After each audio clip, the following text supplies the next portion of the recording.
Вітаю вас, друзі! Сьогодні прекрасний день. День, коли на так званій Росії і у її столиці Москві почалася війна.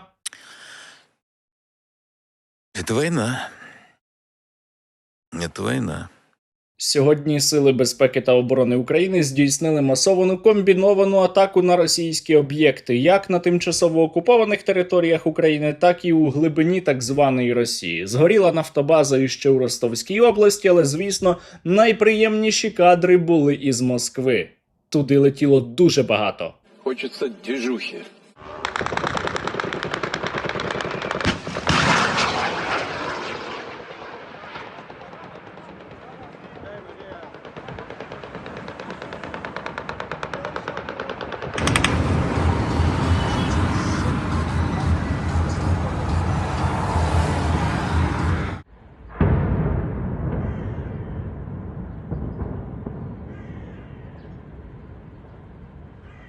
Проте, ви знаєте, я повинен зізнатися, усе це фейки, вигадка і взагалі робота штучного інтелекту. Адже давно відомо, що Україна не спроможна атакувати так звану Російську Федерацію, бо іще 3 роки тому Пєсков сказав, що Україну практично демілітаризували. Действительно, Украина была сильно милитаризована на момент начала специальной военной операции.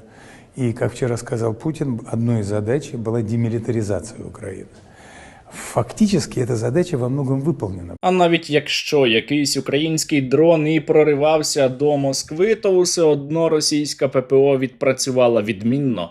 Но да, наш район подвергается атаке. Атака идет сейчас, силы ПВО работают, сбивают. До речі, декілька слів про те, як росіяни збивали безпілотники. Я бачив у соцмережах ниття москвічей, що пожеж дуже багато, так от їх було би значно менше, якби не криворука російська ППО.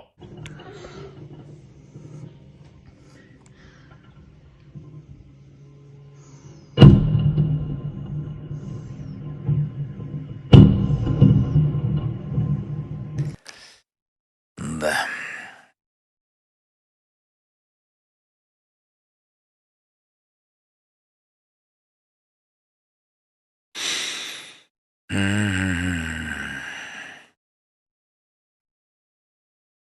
Коли Соловйов дивився на наслідки української масованої атаки на Москву, то у нього спершу відняло мову, але потім він усе правильно зрозумів. По Москві прилітає, тому що це відповідь за російську агресію. Сейчас будут говорить, а вот вы призвали к этому, а вот вам теперь самим за это летит. Это все совершенно понятно.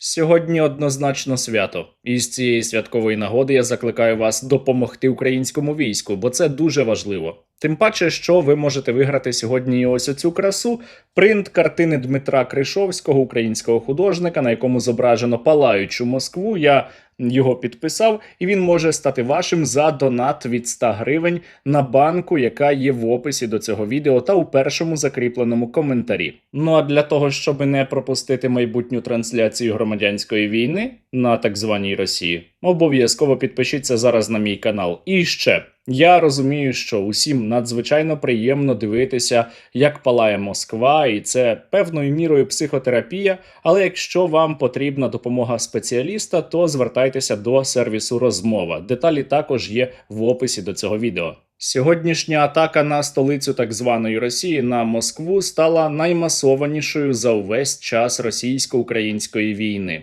Росіяни, правда, намагалися заважати їй і вмикали, наприклад, засоби радіоелектронної боротьби, що призводило до небажаних наслідків.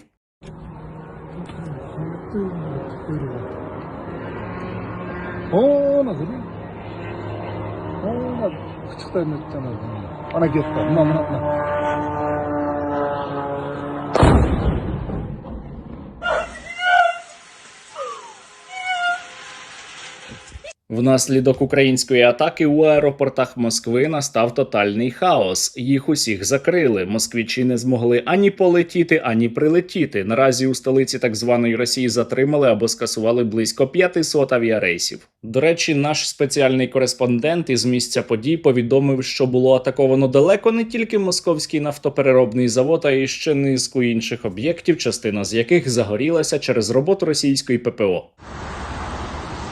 Помимо МПЗ, еще это сбивают, еще беспилотники. Это садовод горит, это МПЗ. И плюс еще вот там теплую какую-то это бахнули.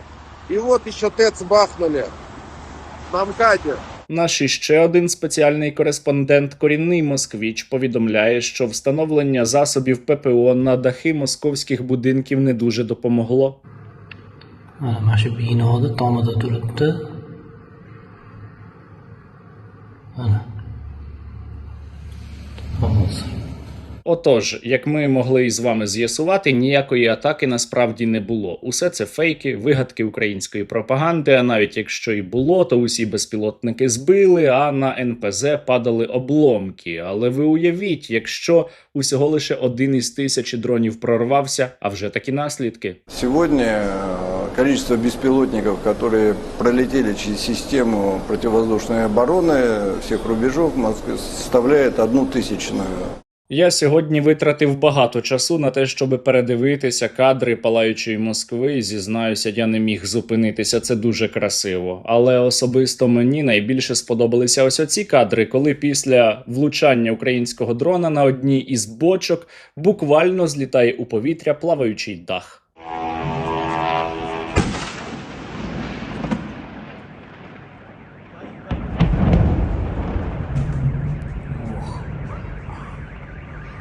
Я маю припущення, що тепер якість бензину та дизельного пального, а також авіаційного газу на московському нафтопереробному заводі значно покращиться. Благодаря новому комплексу существенно повысится эффективность переработки нефти на московском НПЗ. Увеличится выпуск бензина, дизельного топлива, авиакеросина. И это все, безусловно, позволит более гибко реагировать на запросы рынка. Москвичі були у надзвичайному захваті внаслідок української атаки. Деякі не могли стримати своїх емоцій і правильно робили, але вони просто не розуміють. Це позитив такий прийшов у їхнє життя. Страшно до усрачки. Но Вы знаете, специальная военная операция уже давно оказала очень позитивное воздействие на нашу внутреннюю жизнь. Это очень страшно, это пиздец как страшно. Я переконаний, що в мене таких глядачів немає, але якщо раптом комусь шкода москвічей, то я маю нагадати, що згідно із російськими ж соцопитуваннями найбільше продовження війни підтримують саме мешканці Москви. Вони вважають, що можна й далі вбивати українців, можна тероризувати наші міста, і війна має тривати, тому вона повертається до них. Вона повертається до них у вигляді ударів українських дронів та ракет. Вона повертається до них у вигляді ночі, вдень у Москві, тому що буквально дим закрив собою сонце і очікуються нафтові опади. А усього лише Владимиру Путіну треба було припинити війну або хоча б погодитися, зустрітися із президентом України Володимиром Зеленським для того, щоб припинити війну. Та, як ми із вами пам'ятаємо, він відмовився і наказав російським окупантам і далі воювати. Работайте, братья. І у зв'язку із цим було прийнято рішення розпочати спеціальну військову операцію на території Москви. Мною принято решение о проведении специальной военной операции. Атака на Москву продолжается. спецоперация уже перешла на территорию России.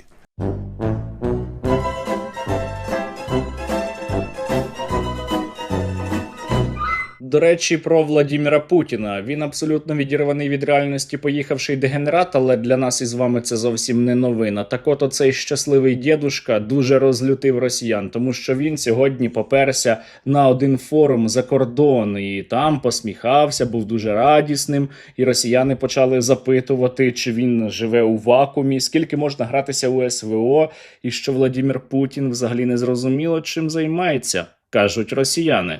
Деякі представники тимчасово існуючого непорозуміння під назвою Російська Федерація взагалі закликають мало не до революції. У меня остается только единственное предположение, вариант, посмотреть сейчас день, два, три на происходящее, так сказать, как мы будем действовать дальше.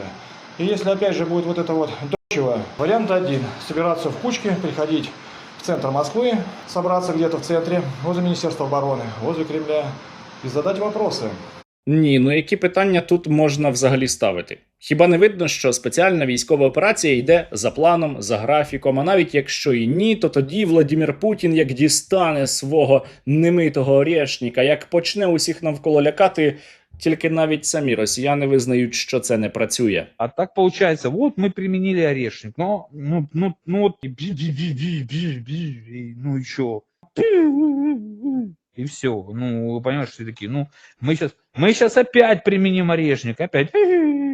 Кожна отака атака погіршує ситуацію на російському ринку пального. І вже зараз Москва, ви просто вдумайтеся, країна-бензоколонка змушена звертатися до країн Азії для того, щоб імпортувати пальне до себе, до країни-бензоколонки морем, бо його не вистачає. Хоча, у першу чергу, росіянам не вистачає мізків, але деякі з них задумуються, що, напевно, не варто було починати війну. Краще було би повернути усе назад, як було, але вже не вдасться. Машины времени нет, назад не вернешься, уже не поправишь, уже угодили в этот кошмар.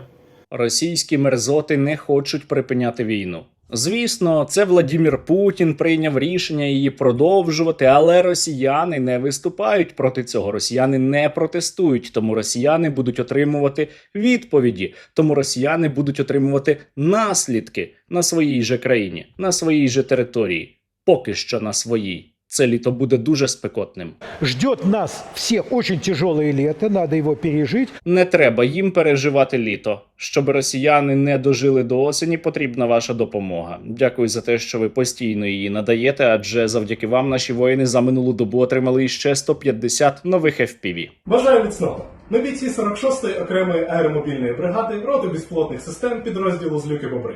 Ми хочемо висловити нашу щиру подяку спільноті Сергія Стерненка та окремо Сергію за надані нам 50 нових FPV-дронів. Вже дуже скоро вони відправляться на фронт, та ви зможете побачити їх у дії. І окупанти теж зможуть їх побачити. Але це не точно. Проте вони точно їх відчують. Слава Україні! Героям слава! Щоби горіла так звана Росія, щоби палала Москва, щоб росіяни програли війну, будьте у війську або для війська та максимально допомагайте силам безпеки та оборони України.